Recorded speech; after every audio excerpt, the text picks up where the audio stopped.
মাসুরা ও মনিরুলের ভালোবাসা যেন সিনেমার গল্পকেও হার মানাবে। মাত্র 36 ইঞ্চি উচ্চতা ও 10 কেজি ওজনের মাসুরার প্রেমে পড়েছিল 5 ফুট 6 ইঞ্চির মনিরুল। আর সেই প্রেমে একদিন রূপ নেয় বিয়েতে। তাদের দাম্পত্য জীবনে এসেছে একটি ফুটফুটে কন্যা সন্তান। দেখতে দেখতে জীবনের 23টি বছর একসাথে পার করে দিলেন মাসুরা ও মনিরুল। শাড়ি তো পরে দুনিয়ার সব নারী, তুমি শাড়ি পরলে মনে হয় আসমানের পরি। তাদের এই সত্যিকারের ভালোবাসায় একজন আরেকজনকে ছেড়ে যায়নি। প্রিয় স্বামী, হাসরের মাঠে তোমাকে স্বামী হিসাবে পেতে চাই। সময়ের সাথে অনেক কিছু বদলেছে, তবে বদলায়নি তাদের একে অপরের প্রতি ভালোবাসা। সুখ দুঃখ হাসি কান্না সবকিছুই ভাগাভাগি করে তারা গড়ে তুলেছেন এই দীর্ঘ দাম্পত্য জীবন। আমি তোমার জন্য অনেক দোয়া করি, তুমি যুগ যুগ বছর বেঁচে থাকো। দিনের পর দিন বছরের পর বছর পার হলেও তাদের সম্পর্কে আজও রয়েছে আন্তরিকতা, শ্রদ্ধা এবং গভীর ভালোবাসা। আমার ভালোবাসা তুমি, হ্যাঁ, তুমি মানে আমার গোটা কিছু। তাদের এই দীর্ঘ পথ চলা যেন প্রমাণ করে সত্যিকারের ভালোবাসা সময়ের সাথে কমে না, বরং আরো গভীর হয়।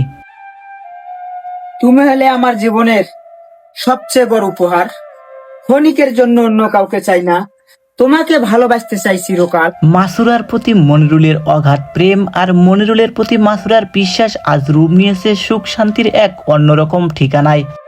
ভালোবাসা কোনো জাত বর্ণ বা চেহারার দেওয়ালে বন্দী নয়। সত্যিকারের ভালোবাসা সব সীমানা পেরিয়ে যায়, আর তারই জীবন্ত প্রমাণ তারা। দেখেন কয়জন মানুষের ভাগ্যবতী আছে যে স্বামীর কোলে চড়তে পারে। সিনেমার মতোই শুরু হয়েছিল মাসুরা ও মনিরুলের ভালোবাসার গল্প। গাইবান্ধা থেকে রাজশাহীর পবা উপজেলার বজরাপুর গ্রামে ইটের ভাটায় কাজ করতে এসেছিলেন মনিরুল ইসলাম। ভাটার পাশ দিয়ে আরবি পড়তে যেত মাসুরা। একদিন হঠাৎ মনিরুলের চোখে পড়ে মাত্র 36 ইঞ্চি উচ্চতা ও প্রায় 10 কেজি ওজনের মাসুরাকে। আর প্রথম দেখাতেই ভালোবেসে ফেলেন মনিরুল। একদিন সাহস করে মাসুরার সামনে দাঁড়িয়ে কথা বলার চেষ্টা করেন মনিরুল, তবে অত্যন্ত লাজুক হওয়ায় মাসুরা তেমন কথা বলতে পারত না। ধীরে ধীরে তাদের মধ্যে কথা বলা শুরু হয়। কয়েকদিনের মধ্যে মাসুরার ভাইয়ের সাথে মনিরুলের বন্ধুত্ব গড়ে ওঠে। সেই থেকে মাসুরার বাড়িতে যাওয়া আসা এবং একসাথে খাওয়া দাওয়া শুরু হয়। ওই আকাশে আছে একটা চাঁদ, চাঁদের পাশে আছে হাজারো তারা। এত এত সুন্দর মানুষের মধ্যে ভালো লাগে না তোমায় ছাড়া। এরই মধ্যে তাদের সম্পর্ক আরো গভীর হয়ে ওঠে। মনিরুল বিভিন্নভাবে মাসুরাকে ভালোবাসার কথা বোঝানোর চেষ্টা করতেন, কিন্তু বয়স কম হওয়ায় এবং বিষয়গুলো ঠিকমতো না বোঝায় মাসুরা অনেক সময় তার কথার অর্থ ঠিকমতো বুঝতে পারত না।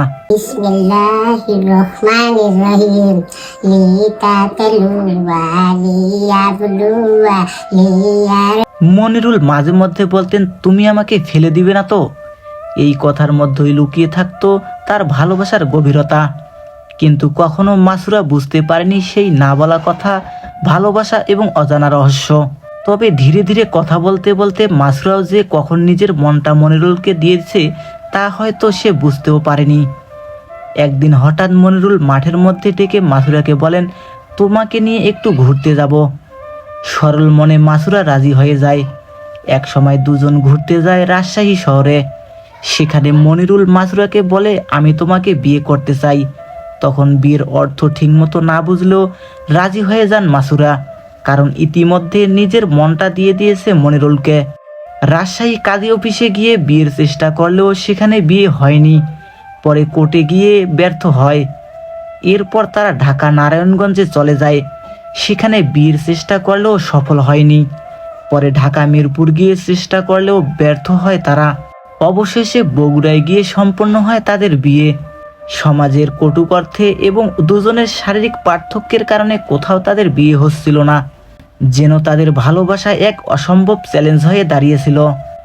বিয়ের 9 থেকে 10 দিন পর মনিরুলকে নিয়ে মাসুরা নিজের বাড়িতে চলে আসে। তখন থেকে শুরু হয় এক বড় হট্টগোল। মাসুরার বাবা এবং ভাই দা কাশি হাসুয়া নিয়ে মনিরুলকে মারতে প্রস্তুত হয়ে যায়, কিন্তু সেই মুহূর্তে স্বামীর সামনে ঢাল হয়ে দাঁড়িয়ে যায় মাসুরা। সে বলে, যাকে মারতে চান সে আমার স্বামী, আমি তাকে বিয়ে করেছি, এরপর বিয়ের সমস্ত কাগজপত্র দেখিয়ে সবাইকে অবাক করে দেয়। আমি তোমাকে ভালোবাসি, আই লাভ ইউ জান। প্রথমে মাসুরার মা বাবা এই বিয়ে মেনে নিতে চায়নি। তাদের ধারণা ছিল বিয়ের কিছুদিন পর হয়তো মনিরুল মাসুরাকে ছেড়ে চলে যাবে, কিন্তু সময়ের সাথে সাথে তাদের এই ধারণা ভুল প্রমাণিত হয়। ধীরে ধীরে তাদের পরিবার ও এলাকার লোকজনও তাদের সম্পর্ক মেনে নেয়। বিয়ের প্রায় 10 বছর পর তাদের জীবনে আসে এক আশ্চর্য ঘটনা। মাত্র 3 ফুট উচ্চতা ও প্রায় 10 থেকে 11 কেজি ওজনের মাসুরার গর্ভে এসেছে সন্তান। এই খবর শুনে অবাক হয়ে যায় সবাই। ডাক্তার এবং পরিবার এলাকাবাসী কেউ প্রথমে বিশ্বাস করতে পারেনি, তবে চিকিৎসকের কাছে পরীক্ষা করানোর পর প্রমাণিত হয় মাসুরা সত্যিই গর্ভবতী। 9 মাস পর আলো দেখে তাদের ফুটফুটে এক কন্যা সন্তান। জন্মের সময় এই শিশুর ওজন ছিল প্রায় 2.5 কেজি। সেই সন্তান মরিয়মই আজ তাদের সংসারে সবচেয়ে বড় আনন্দ। বর্তমানে মনিরুল পেশায় ইটভাটায় কাজ করে আর সংসারে সব কাজ করে মাসুরা। রান্না বান্না, হাঁস মুরগি, গরু ছাগল দেখাশোনা, ঘর গোছানো, পরিষ্কার পরিচ্ছন্নতা সবকিছু তিনি সামলান। এমনকি ঘরের সামনে একটি মুদিখানার দোকানও দেখাশোনা করেন। নেই কোনো ক্লান্তি, নেই কোনো অতিরিক্ত চাওয়া পাওয়া। কাজ করে ফিরে এসে মনিরুল ও মাসুরাকে সাহায্য করেন। রান্না বান্না থেকে শুরু করে দোকানের কাজ সবকিছুই স্ত্রীর পাশে থাকেন তিনি। আজও মাসুরার প্রতি মনিরুলের ভালোবাসা যেমন অটুট, তেমনি মনিরুলের প্রতিও মাসুরার গভীর ভালোবাসা রয়েছে। তাদের মধ্যে নেই কোনো অভিযোগ, নেই কোনো প্রতিযোগিতা। দুজনেই একে অপরের সুখ দুঃখ ভাগাভাগি করে তাদের কন্যা সন্তানকে নিয়ে সুখে শান্তিতে জীবনযাপন করছেন। তাদের জীবনে এখন আর তেমন কোনো চাওয়া পাওয়া নেই। তাদের একটাই স্বপ্ন, তাদের সন্তানকে মানুষের মতো মানুষ করে গড়ে তোলা, আর এভাবেই বাকিটা জীবন একে অপরের হাত ধরে কাটিয়ে দেওয়া। মাসুরা ও মনিরুলের ভালোবাসা আমাদের শেখায় ভালোবাসা কোনো বয়স, চেহারা, জাত বা বর্ণ মানে না। সত্যিকারের ভালোবাসা সব বাধা পেরিয়ে একে অপরের পাশে থাকার শক্তি দেয়। আজ মাসুরা ও মনিরুল তাদের ফুটফুটে কন্যা সন্তানকে নিয়ে সুখে শান্তিতে জীবন কাটাচ্ছেন।